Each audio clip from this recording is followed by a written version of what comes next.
Hello and welcome back to yet another video. Today I'm going to talk about the Nikon Z6 version 3 that I have just purchased and how I almost totally flopped and failed my first paying job with this camera. And I will tell you why I failed, and this is actually why I'm doing this video at all, because I want to warn you so you don't make the same mistake as me. Because I felt that this is something you don't talk about, and this is something that has not been mentioned properly in every other video I have seen.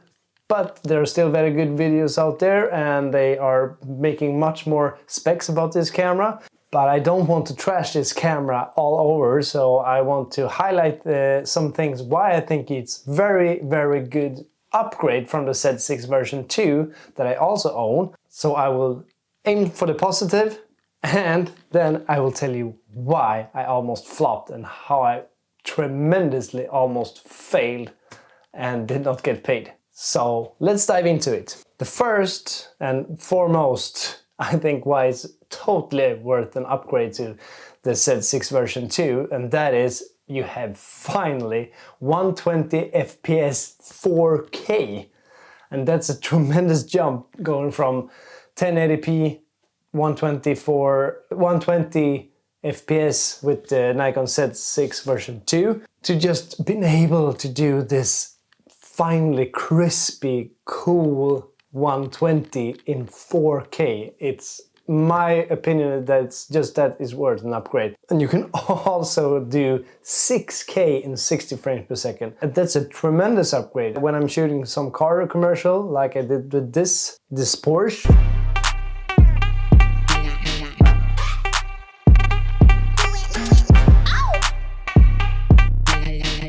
I used 60 frames per second because I think that's a middle ground that's good. You can do those smooth takes, and I don't want to have way too much slow motion, so I think 60 frames per second is best with these kind of shots, and then I can do it in 6K and deliver some crispy good video quality to the customer. And the next one is if you are into film and not only still photography, you got N-Log. You can just put it straight into the camera and now put it into the computer and color correct. I mean, that's a huge step for me at least, because before I had to use, the only thing that worked was the Atmos Ninja to connect with the Nikon Z6 version 2 to even get out the N-Log, fully N-Log. Now you can get it straight into the camera. So that's a big upgrade for me, and I really enjoy it. Because now I get so much more freedom to do color correction and mixed and work more with the footage that I'm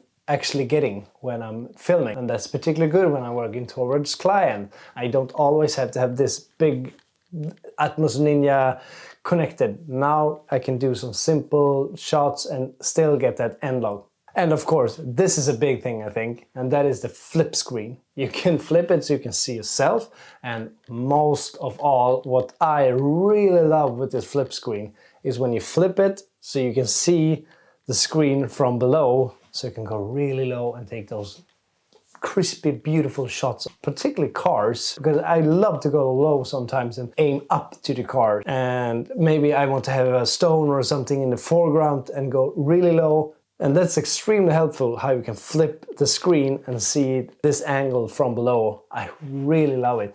And it's also very handy when you want to go high up. You can tilt the screen down so you still see. And when you're filming, I'm tilting the screen, so I have it in a bit of a tilt to me, so it's become a screen simultaneously while I'm filming. I can look at the screen very nice, and I can hold the screen to my hand, so it becomes even a bit of support when I'm filming. So I just love this flip screen.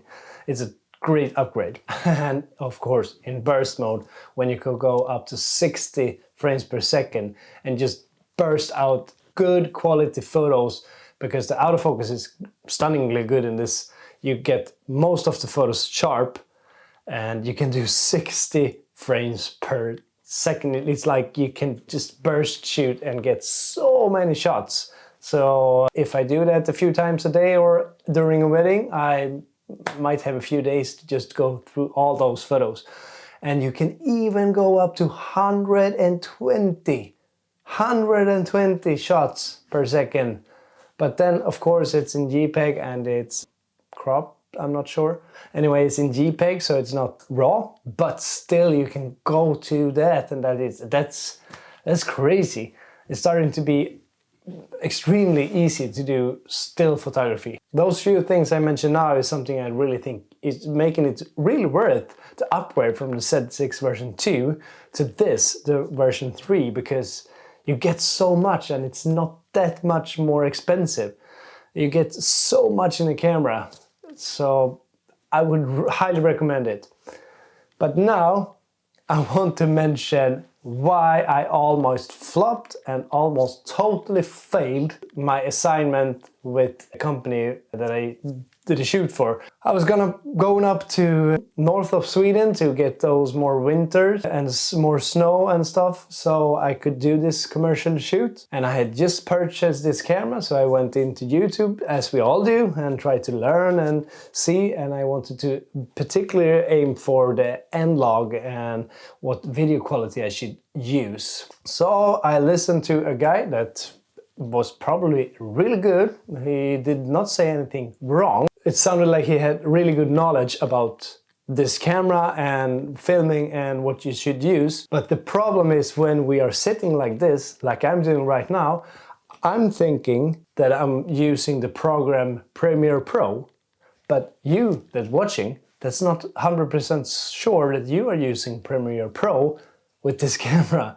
So I'm always assuming from Premiere Pro when I'm talking, but the problem is the viewer may not. And this was the situation. This guy was talking from DaVinci, I believe, I'm not sure, because that's the program he used and he is probably extremely good at that program. So he recommended that you use a particular format. To me, not me personally, of course, but to the viewer, he recommended a format that you should use to get really good quality, and I believe that. But the problem is, he recommended to use the new NEV. And the problem is, that works for DaVinci.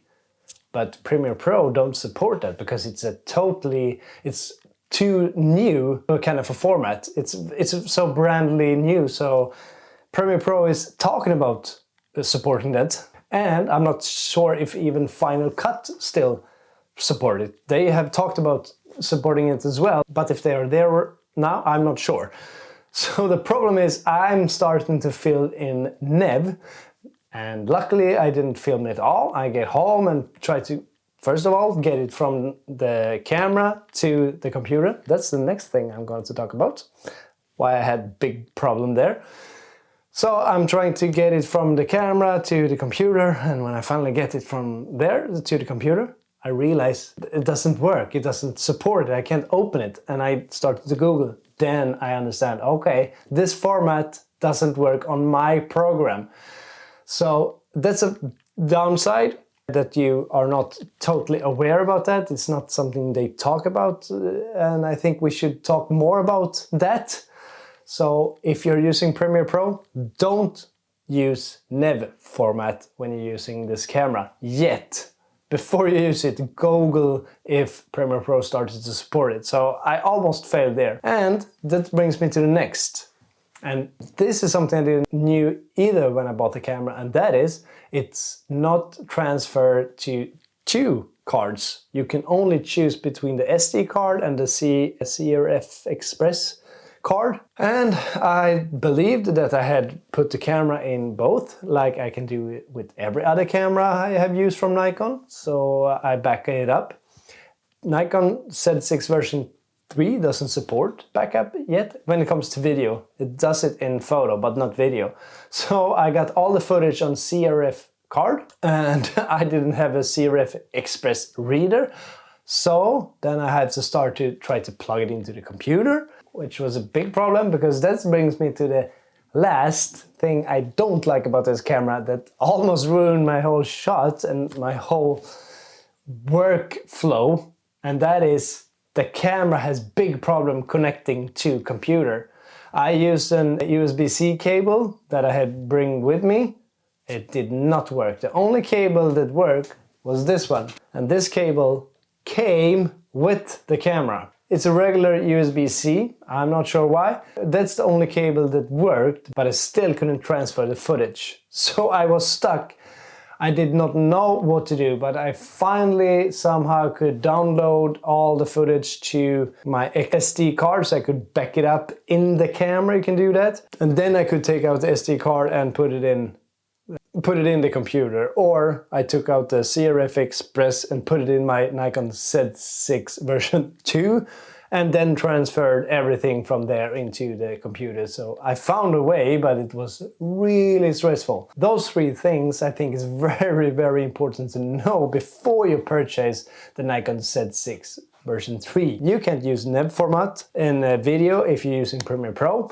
And the backup is worthless. It doesn't support backup, which I don't really understand yet. But hopefully it will be some upgrade later on that they can do. You can upgrade the camera somehow so it back up. I'm not sure why. I can understand that one of the format that is very high ProRes doesn't the SD card support. That I can accept, but the others, N-Log, the SD card support, why not back it up? I'm not sure why, but that's how it is. So, and also that it's very hard to connect and transfer to the computer.